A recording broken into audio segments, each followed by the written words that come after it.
আজকে স্বরূপনগর পত্রিকার অনলাইনে আমাদের সাথে থাকার জন্য আপনাদেরকে সাধুবাদ জানাই।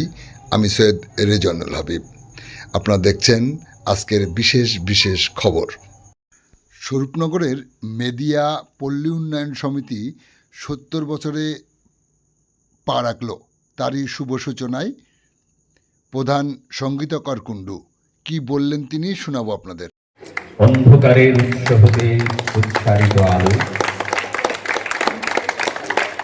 আলোর শিখা জেলে আমরা মৃত্যুকে রুখে দেওয়ার যে অঙ্গীকার করলাম, এই শুভ সূচনা অনুষ্ঠানে প্রদীপ প্রজ্বলন করলেন শ্রীমতী সঙ্গীতা কর, প্রধান তেপুল মির্জাপুর গ্রাম পঞ্চায়েত, সম্মাননীয় শ্রী নারায়ণ চন্দ্র কর সহসভাপতি। খুব সুন্দর একটি পদক্ষেপ মেদিয়া পল্লী উন্নয়ন সমিতি নিলেন। আগামী দিনে পথে দিশা দেখালেন মেদিয়া পল্লী উন্নয়ন সমিতি অক্সিজেন সিলিন্ডার এবং নেবুলাইজার মেশিনের মাধ্যমে। ৭০তম প্রতিষ্ঠা দিবস মেদিয়া পল্লী উন্নয়ন সমিতি, মেদিয়া পল্লী উন্নয়ন সমিতি, মেদিয়া পল্লী উন্নয়ন সমিতি কেক কাটে আমরা আমাদের দীর্ঘ থেকে দীর্ঘতর হোক আমাদের এই চলার পথ। ক্রীড়া জগতে কৃষ্টি সংস্কৃতি পদার্পণ করলো, সঞ্চালনা করছেন আমাদের কমলদা। মঞ্চে ভূমিষ্ঠ রয়েছেন স্বরূপনগরের পঞ্চায়েত সমিতির সহকারী সভাপতি মাননীয় নারায়ণচন্দ্র কর মহাশয়, রয়েছেন আমাদের চারঘাট ফাঁড়ির ইনচার্জ মাননীয় সর্বাশিস কুণ্ডু মহাশয়, রয়েছেন এই ক্লাবেরই সভাপতি আমাদের সকলের গার্জিয়ান মাননীয় তারকচন্দ্র পল মহাশয়, এই ক্লাবেরই সম্পাদক রয়েছেন ভাই মিহির সাহা, আমাদেরই এই জেলা পরিষদের প্রাক্তন সদস্য বিশিষ্ট সমাজসেবী মাননীয় সজলকান্তি রায় মহাশয়, রয়েছেন বিশিষ্ট সমাজসেবী গোবিন্দদা থেকে শুরু করে মলয়দা থেকে শুরু করে আমার এই গ্রামেরই গ্রাম সদস্যা মনিকা রয়েছেন, মনিকা পাল উপস্থিত রয়েছেন। এখানে যারা রয়েছেন বিশিষ্ট সমাজসেবীরা রয়েছেন, গুণীজনরা রয়েছেন এবং এই ক্লাবেরই সকল সদস্যা সকলে উপস্থিত হয়েছি। যে যারা এই 5টা সিলিন্ডার এবং 2টো নেবুলাইজেশন দিয়ে যারা সাহায্যের হাত বাড়িয়ে দিয়েছে তাদেরকে আমি অসংখ্য ধন্যবাদ জানাই। এই ক্লাব প্রায় 70 বছর হয়ে গেছে। যারা কঠোর পরিশ্রম করে এই ক্লাবটাকে দাঁড় করিয়েছে, হয়তো তাদের মধ্যে অনেকে নেইও, তাদেরকে আমি শ্রদ্ধা জানাই, তাদেরকে আমি নমস্কার জানাই। এই একটা মহৎ উদ্দেশ্য যে আমরা তেপুল মির্জাপুরের মানুষ এই ক্লাব থেকে একটা জায়গায় ছড়িয়ে দিতে হবে। আমরা রাতে অক্সিজেনের জন্য এদিক ওদিক সাইকেল নিয়ে মোটর সাইকেল নিয়ে ঘোরাফেরা করি, কোথাও আমরা অক্সিজেন সিলিন্ডার পাই না। এই মহৎ কাজ এই পল্লী উন্নয়ন সমিতি করেছে। এই ক্লাবের প্রত্যেক সদস্য সবাই তারা কর্মজীবনে ব্যস্ত থাকে, কর্মজীবন শেষ করে গন্তব্যস্থলে সবাই পৌঁছায়। তাদের মধ্যে যে এই সামাজিকত্ব বোধ, এই প্রত্যেকটা ক্লাবকে বলবো এইভাবে এগিয়ে আসতে। আমরা প্রশাসনে রয়েছি, আমরাও চেষ্টা করব তাদের পাশে থাকে সহযোগিতা করার জন্য। এরা 3 দিনের একটা প্রোগ্রাম নিয়েছে, 8 দলীয় নকআউট ফুটবল প্রতিযোগিতা আছে, একটা বিচিত্র অনুষ্ঠানও আছে। আমরা অবশ্যই প্রশাসনিকভাবে আমরা যারা রয়েছি পাশে থাকব। এই সংক্ষিপ্ত কথা বলে আমার কথা শেষ করছি। নমস্কার। দরকার ছিল এই উদার মানসিকতার জন্য।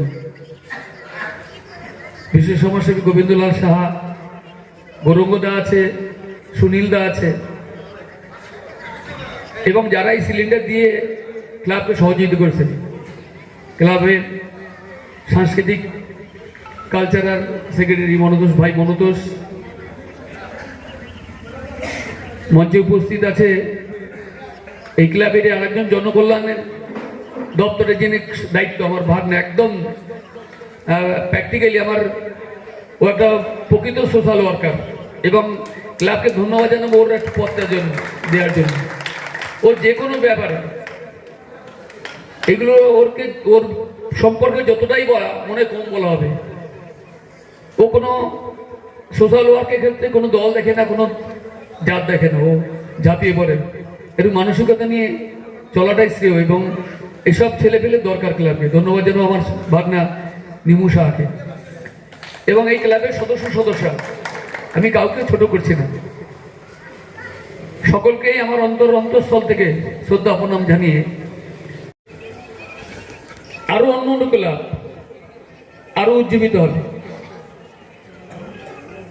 আমরা যারা প্রশাসনে আছি, আমি সর্বত্রই বলি ক্লাব মানে একটা ছোট্ট প্রশাসন। এই ক্লাবের মাধ্যমে অনেক প্রশাসনিক কাজ করা যায়। তাহলে পঞ্চায়েত প্রশাসন বা আদার্স প্রশাসন, পুলিশ প্রশাসন হয়, তাদের প্রেশারটা কম আসে। ক্লাব সংগঠনগুলিকে সক্রিয় হওয়া দরকার, সবার এগিয়ে আসা দরকার। এই ক্লাব শুধু আজকে যে এই অক্সিজেন সিলিন্ডার বা নেবুলাইজেশন যে মেশিন দুস্থদের জন্য দেবে তাই নয়, ক্লাব খেলাধুলার দিকে উদ্যোগ নিয়েছে। আমার আগের বক্তা বলেছেন, প্রধান সাহেব বলেছেন যে 8 দলীয় ক্রিকেট টুর্নামেন্ট, ফুটবল টুর্নামেন্ট, খেলাধুলার মধ্যে আছে বললেন সমিতি, সাংস্কৃতিক কালচারের মধ্যে আছে, সাংস্কৃতিক অনুষ্ঠান আছে। এই প্রবণতাগুলো ক্লাবের ধরে রাখা দরকার, এবং এই প্রবণতাগুলি ধরে রাখতে গেলে শুধু উন্নয়ন সমিতির সভাপতি সম্পাদক বা সদস্যদের এগিয়ে আসলে হবে না, এবং সফলতা কামনা করি।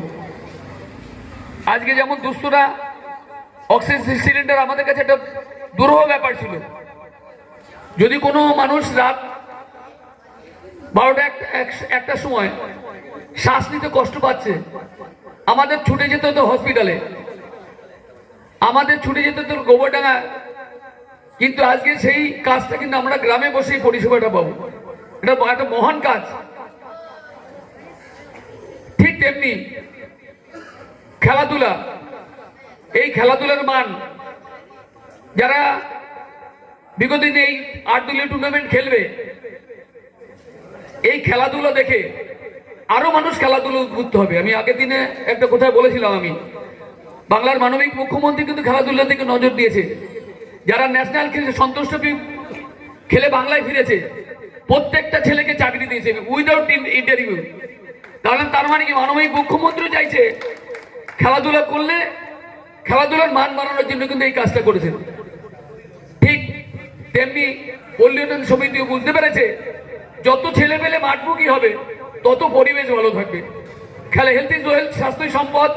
খেলাধুলো করলে যেমন স্বাস্থ্য ভালো থাকবে, ঠিক তেমনি পরিবেশটাও ভালো থাকে। তাই আমরা যদি বিবেকানন্দর কথা বলি, বিবেকানন্দ বলেছিলেন গীতা পাঠের থেকে ফুটবল খেলা ভালো। কেন বলেছিলেন এটা আমাদের ভাবতে হবে। তাই আমি আশা করব আগামী দিন উন্নয়ন সমিতি, সাংস্কৃতিক অনুষ্ঠান, খেলাধুলা এবং সোশ্যাল ওয়ার্কের সম্পূর্ণভাবে নিয়োজিত থাকবে। আমরা সুরনগর পঞ্চায়েত সমিতির পক্ষ থেকে যতটা সহযোগিতা করব। আগামী দিনেদের সমস্ত প্রোগ্রামগুলো উত্তরোত্তর সুষ্ঠুভাবে সম্পন্ন হোক, এই আশা কামনা রেখে আমি আমার কথা শেষ করলাম। ধন্যবাদ, নমস্কার, সবাই ভালো।